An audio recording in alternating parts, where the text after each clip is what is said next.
Hello everyone.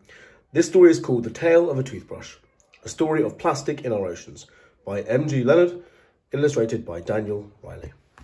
The Tale of a Toothbrush. 6-year-old Sophia was allowed to choose her own toothbrush. She picked one as yellow as sunshine and drew an S on its tummy. "Now everyone knows this is my toothbrush," she said. "His name is Sammy." Sophia cleaned her teeth with Sammy every morning before school and every night before bed. Sammy was a very happy toothbrush. One day, Sophia's mum saw that Sammy's bristles were worn out. "Oh dear," she said, "Sophia needs a new toothbrush." And she threw Sammy away. Dum dum dum.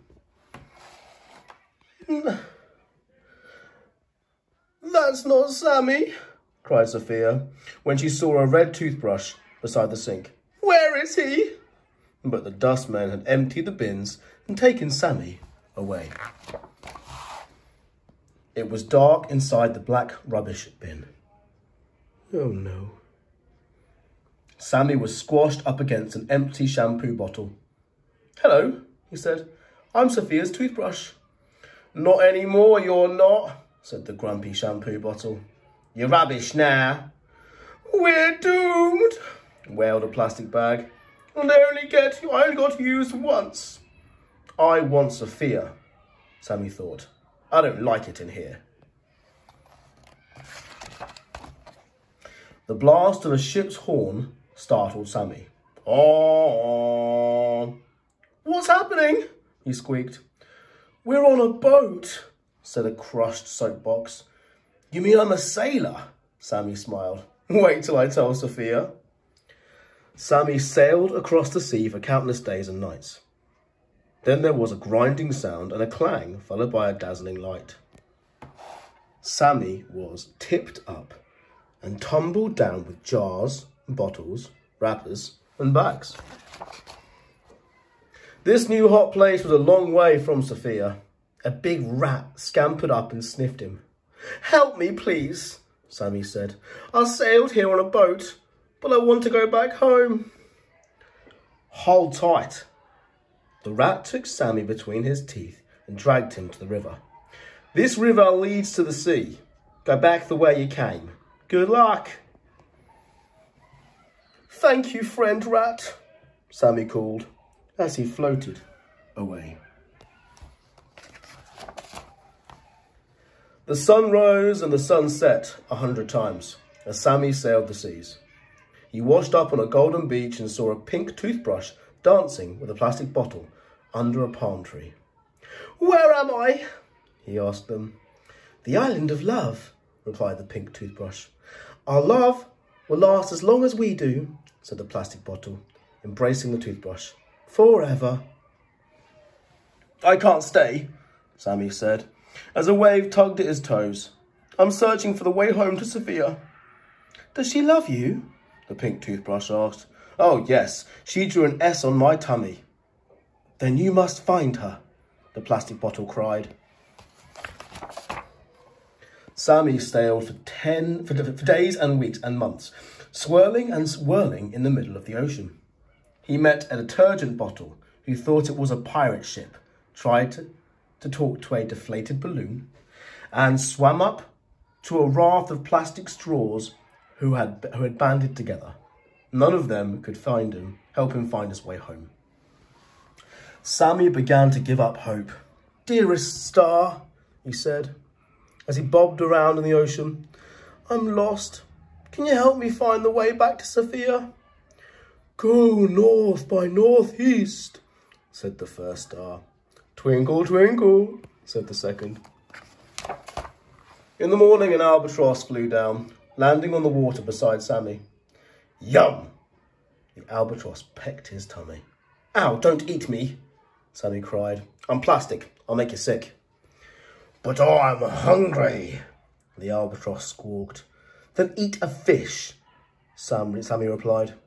"Aren't you a fish?" the albatross asked, cocking his head. "I'm a toothbrush," Sammy told him, trying to get home. Where is home? Asked the albatross. The stars told me to sail north by northeast, Sammy replied. I bring luck to those who sail the seas, the albatross blinked. I will help you. He dipped his head and scooped the yellow toothbrush up in his beak. I'm flying, Sammy whooped as he rose up towards the skies. If only Sophia could see me now. The albatross flew over oceans and high mountain ranges until at last they reached Sophia's house. He placed Sammy on the doormat and whispered goodbye. Look, Mummy, it's Sammy! Sophia hugged the yellow toothbrush. It can't be, her mother frowned. It is. You can see where I drew the S. But you cannot clean your teeth with him, Sophia, her mother said. He's dirty. Sammy's heart sank. Sophia stared at the old yellow toothbrush. I may not be able to brush my teeth with him, she said, but I can brush my doll's hairs with him. And I can clean my football boots with him. And paint with him. He's still very useful. Sammy now lives in a jam jar on a shelf in the toy cupboard. When Sophia sleeps, the toys beg him to tell them the story of how the toothbrush travelled the world. I rode in a truck, I sailed on a ship, and I got dragged by a rat. I floated across the ocean with the stars for guidance. I flew back to Sophia in the beak of an albatross because, without a use and someone to love us, we are all rubbish. Last thing is the problem with plastic. That was a lovely story, but on a serious note, plastic is somewhat problematic.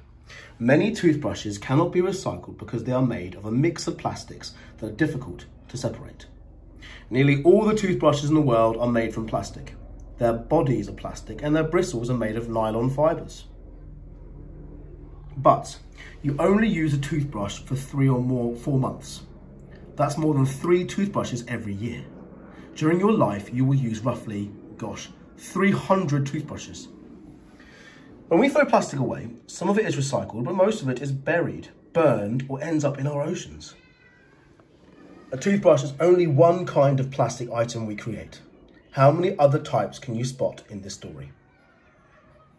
On average, 8 million pieces of plastic enter our oceans every single day.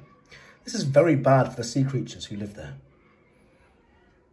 Plastic has been found washed up on beaches all over the world. Why don't you try using a bamboo toothbrush? As it is Recycling Week, I thought this message was very important for us today. Plastic, though it is very helpful and very useful, can be quite tricky for the world we live in. So think carefully about how you are using plastic. Thank you, Sammy, you wonderful toothbrush.